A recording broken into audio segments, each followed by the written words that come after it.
이 시간 우리에게 주시는 하나님의 말씀 사도행전 10장 2절 말씀입니다. 신약 성경 203쪽에 있습니다.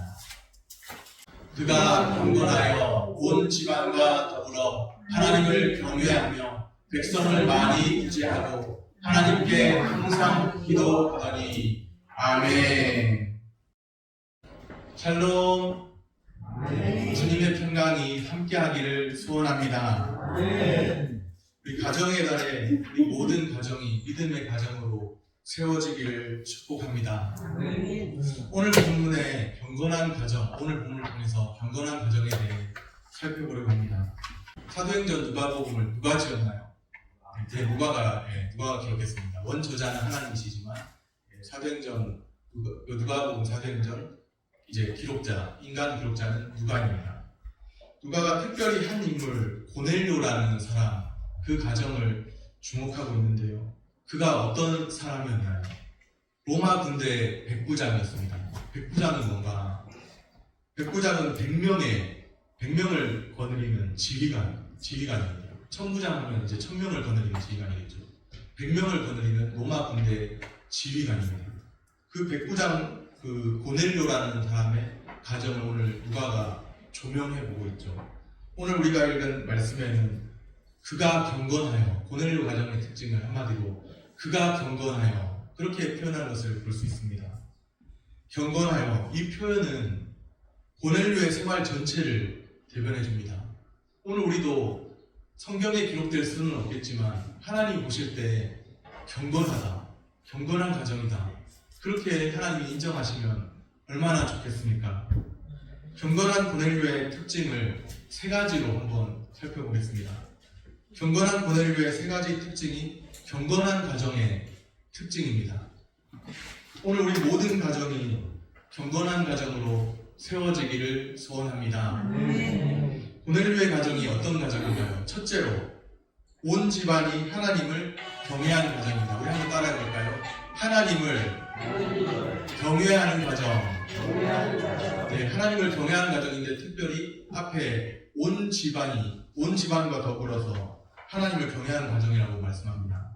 사도행전 10장 2절에 확인해 보겠습니다. 그가 경건하여 온 집안과 더불어 하나님을 경외하며, 경건하여서 온 집안과 더불어 하나님을 경외하며. 고넬료는 하나님을 경외하되 온 집안과 더불어서 하나님을 경외했습니다. 우리 가정들이 다 이렇게 온 집안과 더불어서 하나님을 경외하고 하나님을 섬기는 가정 되기를 소원합니다. 경외가 무엇인가?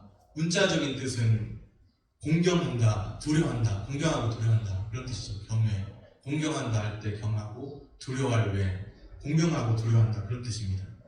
고넬료의 삶이 하나님을 공경하고 두려워하는 경외의 삶이었습니다. 또 그의 가정이 온 집안이 하나님을 경외하는 가정이라고 말씀합니다. 경외는 공경하고 두려워함이죠. 그런데 벌받을 것을 두려워하는 그런 마음이 아니죠. 벌받을 것을 두려워하는 마음이 아닙니다. 경외는 하나님의 절대 주권을 인정하며 주님의 뜻에 따르고자 하는 마음입니다. 온 집안이 그렇게 했다고 하니 얼마나 축복받은 가정입니까? 온 집안이 하나님의 절대 주권을 인정하고 또 온 집안이 주님의 선하신 뜻에 따르고자 하는 그런 가정이었습니다. 오늘 우리와 우리 가정은 오직 주님만 섬기면서 온 집안이 하나님의 주권을 인정하고 살아가는 가정 되기를 소원합니다. 하나님을 경외하는 것, 지혜와 지식의 근본입니다. 지혜가 어디에 있고 지식이 어디에 있는가 생각해 볼 때 하나님을 경외하는 것이 지혜와 지식의 근본입니다. 잠언 1장 7절 말씀입니다.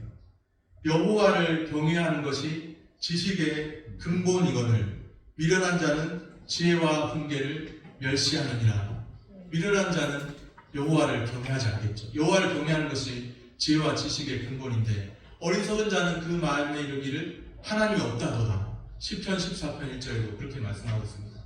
어리석은 자는, 지혜로운 자는 하나님을 경외하며 사는데 참 지혜는 하나님을 경외하는 데 있는 것이거든요. 지혜로운 자는 하나님을 경외하며 사는데 어리석은 자는 그 마음에 이르기를 하나님이 없다 하면서 하나님을 멀리 떠난 삶을 살아갑니다. 그렇게 자기 고집, 자기 마음대로 살아가죠. 그러나 하나님을 경외하는 삶, 그것이 참으로 지혜로운 삶이고 참으로 경건한 삶입니다. 하나님을 인정하는 삶이죠. 우리의 삶에서 우리의 주권자 대신 하나님을 인정하는 삶입니다. 우리가 5월 가정의 달에 하나님을, 나의 주 나의 하나님을 인정하는 모든 과정 되기를 축복합니다. 하나님의 하나님 되심을 인정하는 삶이 우리 삶 가운데 있어야 하겠습니다. 성경은 분명히 하나님의 주권을 강조하고 있습니다. 잠언 16장 9절 말씀이죠. 사람이 마음으로 자기의 길을 계획할지라도 그 걸음을 인도하신 자는 누구라고 했을까요? 여호와시니라. 그렇습니다. 그 걸음을 인도하시는 자는 여호와시니라. 사람이 마음으로 자기의 길을 계획할지라도 그 걸음을 인도하시는 자는 여호와시니라. 예전에 사극에 어디 보니까요, 이런 사자성어를 이야기가 있던데, 모사제인 성사제천이라. 무슨 말이냐면 일의 꾸밈은 사람에게 있어도 일의 이름은 하늘에 달려있다는 거예요. 그런데 우리는 그렇게 말하지 않고, 하늘이라고 하지 않고, 사람이 마음으로 자기 길을 계획할지라도 그 걸음을 인도하시는 자는 여호와시니라. 그렇게 고백하는 것이죠. 분명히 잠언 16장 9절에는 걸음을 인도하시고 주관하시는 여호와 하나님에 대해 말씀하고 있습니다. 우리가 아무리 자기의 어떤 생각과 계획으로 일을 추진하려고 해도 그것을 하나님 틀어버리시면 안 되는 거예요. 우리가 또 참 이렇게 일이 잘 안 될 것 같다 해도 하나님 우리의 걸음을 주관하시고 인도하시면 또 그 일이 되게 되어 있는 것이죠. 하나님의 주권, 우리의 걸음을 인도하시는 하나님의 주권을 분명히 잠언에서 말씀하고 있습니다. 또 로마서, 신약에 와서 보면 로마서 11장 36절에 이런 말씀이 있죠. 이는 만물이 주에게서 나오고 주로 말미암고 주에게로 돌아가며 그에게 영광이 세세 있을지어다. 분명히 하나님의 주권을 선포하고 있는 성경 말씀입니다. 만물이 주에게서 나옵니다. 주로 말미암습니다. 주에게로 돌아갑니다. 어느 영화에 보니까는 우리가 어디서 와서 어디로 가는 사람이냐고 어느 승려한테 이렇게 와서 이렇게 돌을 왔는데 너가 어디서 와서 어디로 가느냐 그런 질문을 던지는데 너가 처음에 어디서 났느냐? 부모에게서 났죠. 그 부모는 어디서 왔느냐? 뭐 이런 이야기를 계속 하면서 어디서 와서 어디로 가느냐? 뭐 이런 질문을 던지는데 우리는 만물이 주에게서 나오고 주로 말미암고 주에게로 돌아감을 인정하는 사람들인 줄로 믿습니다. 역시 여기에도 하나님의 주권을 강조하는 말씀인 것이죠. 우리가 다 찾아보지 않았지만 신구약 성경에 하나님의 주권을 강조하는 말씀이 너무나도 많습니다. 전쟁은 하나님께 달려있다는 선포 또한 하나님의 주권을 강조하고 있는 것이죠. 전쟁은 여호와께 속한 것이다. 하나님께 달려있습니다. 하나님의 주권이에요.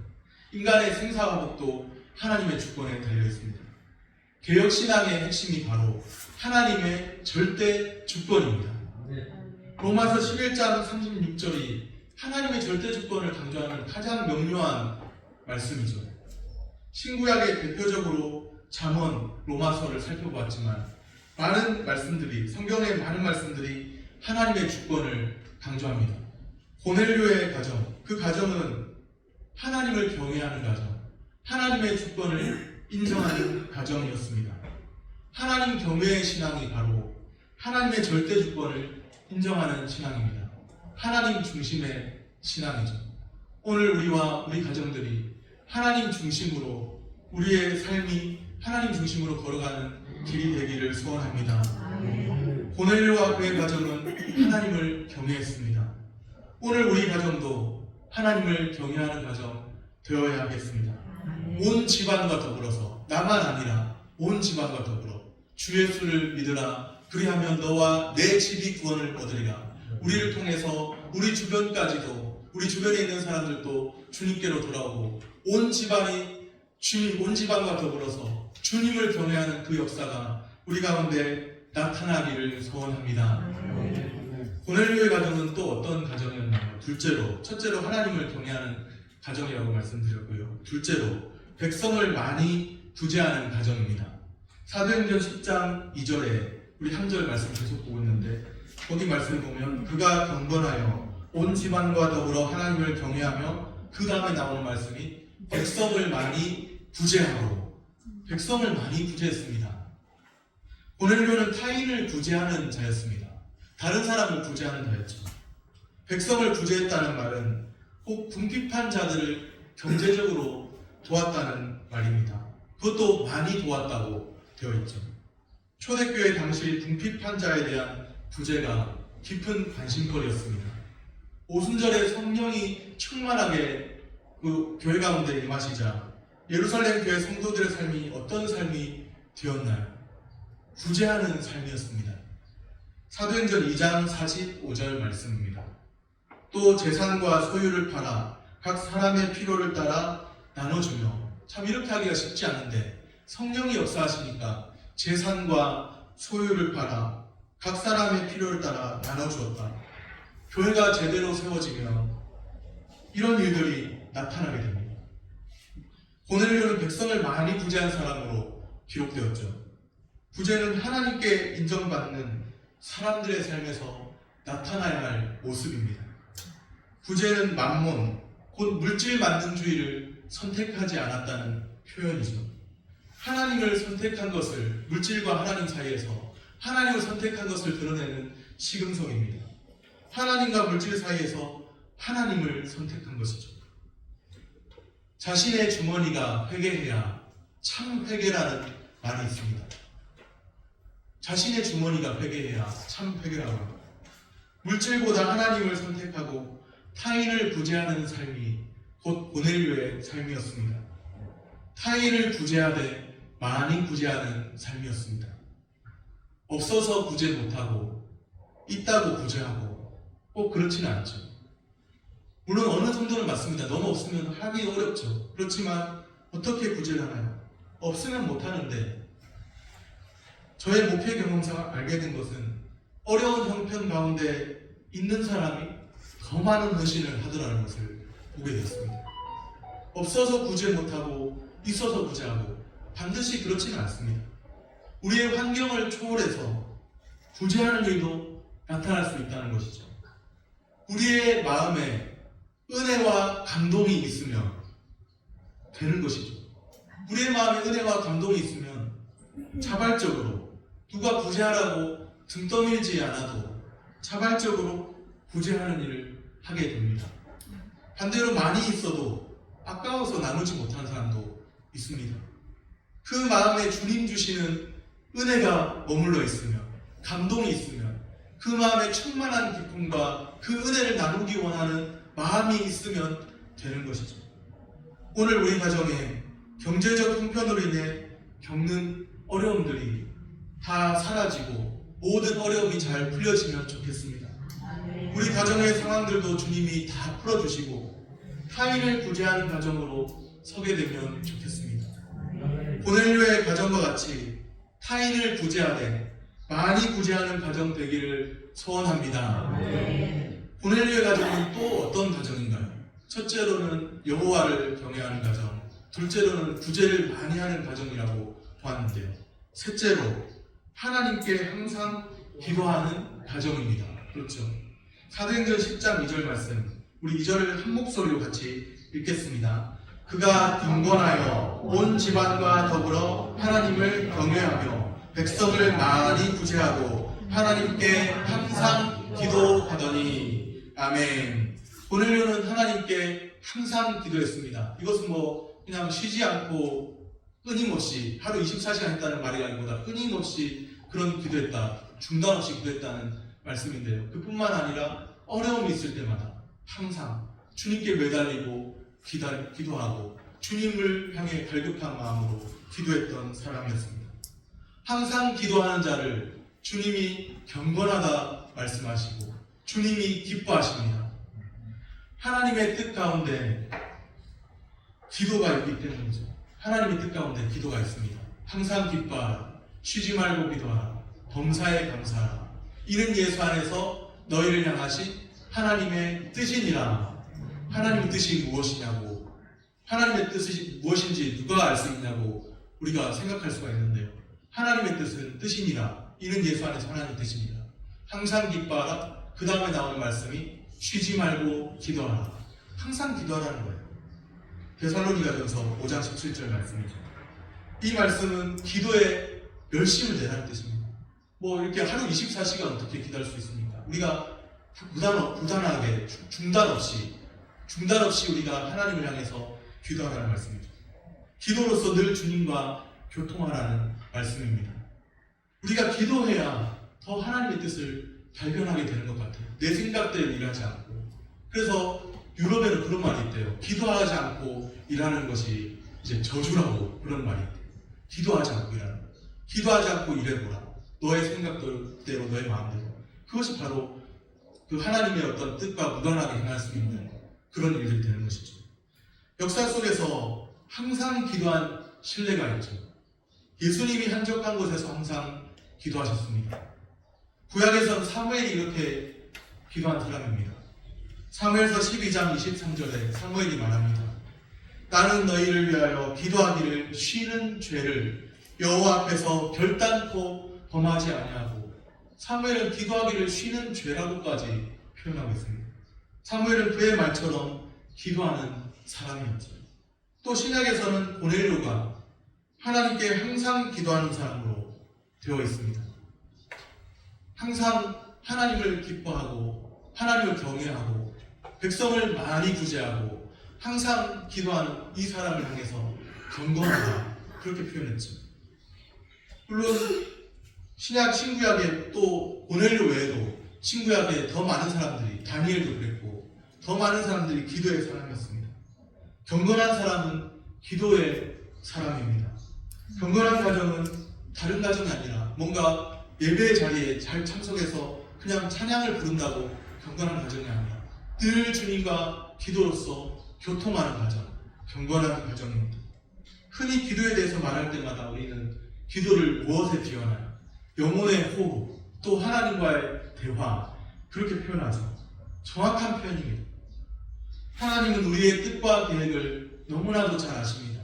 우리가 이미 기도하기 이전부터 우리는 우리의 뜻과 계획을 하나님은 다 알고 계세요. 그런데도 불구하고 기도해야 될 이유가 있는 것이죠. 주님이 기도하라고 명령하셨기 때문이고, 항상 기뻐하라, 쉬지 말고 기도하라, 사도 바울을 통해서 주님이 우리에게 주시는 명령의 그 말씀이고, 쉬지 말고 기도하라. 또 그뿐만 아니라 우리가 기도해야 주님의 기뻐하실 뜻이 무엇인지 알 수 있기 때문입니다. 하나님은 우리의 뜻과 계획을 잘 아시지만 우리는 주님의 뜻과 계획을 잘 알지 못하기 때문에 내 삶 가운데서 주님의 선하신 뜻이 이루어지도록 항상 기도하는 사람, 경건한 사람이고, 또 그 기도하는 사람이야말로 주님이 기뻐하시는 사람인 줄로 믿습니다. 한순간 기도했는데 잘 안 풀린다고 포기하지 마시고 계속해서 기도하시고 항상 기도하고 어려움이 있을 때마다 더 주님께 매달리고 주님을 향한 그 갈급한 심정으로 주님께 나아가는 한 사람 한 사람 되기를 소원합니다. 고넬료가 하나님께 항상 기도하더니 하루는 주의 천사가 나타났습니다. 오늘 말씀에 그렇게 되어 있죠. 사도행전 10장 4절 말씀입니다. 고넬료가 주목하여 보고 두려워 이르되 주여 무슨 일이니까? 천사가 이르되 내 기도와 구제가 하나님 앞에 상달되어 기억하신 바가 되었으니. 아멘. 내 기도와 구제가 하나님 앞에 상달되어 기억하신 바가 되었다. 너의 기도를 들었고 상달되었다. 하나님이 들으셨다는 거예요. 하나님이 우리의 기도를 들으시고 하나님 우리를 기억하신 바가 된다면 얼마나 좋겠습니까? 고넬료가 들었던 이 말씀 우리도 듣게 되기를 원합니다. 하나님이 고넬료의 기도와 구제를 기억하시는 것처럼 우리가 행한 모든 일들을 기억하시고 우리의 기도를 들으시고 우리를 기억하신 바 되었다고 말씀하여 주시기를 소원합니다. 하나님이 기억하시는 주님의 기뻐하시는 가정 되기를 소원합니다. 경건한 가정은 하나님이 기억하십니다. 다른 사람이 인정해주고 기억하는 것도 참 좋은 일이고 뜻깊은 일이지만 누군가가 내가 모르는 다른 누군가가 나를 알고 알아주고 더 기억해 준다면 뜻깊은 일이지만 하나님이 우리 가정을 기억해 주시고 나를 기억해 주신다면 얼마나 그것이 뜻깊은 일이겠습니까? 그것은 그냥 뜻깊은 일 정도가 아니라 주님이 나를 기억하시고 주님과 함께하는 삶은 영생입니다. 영생은 곧 유일하신 참 하나님, 그의 보내신 자 예수 그리스도를 아는 것이고 그리스도 안에서 더 그리스도를 아는 지식 안에서 자라가는 것이고 주님과 함께 사는 삶입니다. 경건한 가정은 하나님이 기억하십니다. 경건한 가정에 세 가지 특징이 있습니다. 첫째로 온 집안이 하나님을 경외하는 가정, 둘째로 백성을 많이 구제하는 가정, 셋째로 하나님께 항상 기도하는 가정입니다. 오늘 우리 모든 가정이 경건한 가정으로 세워지기를 축복합니다. 기도하겠습니다.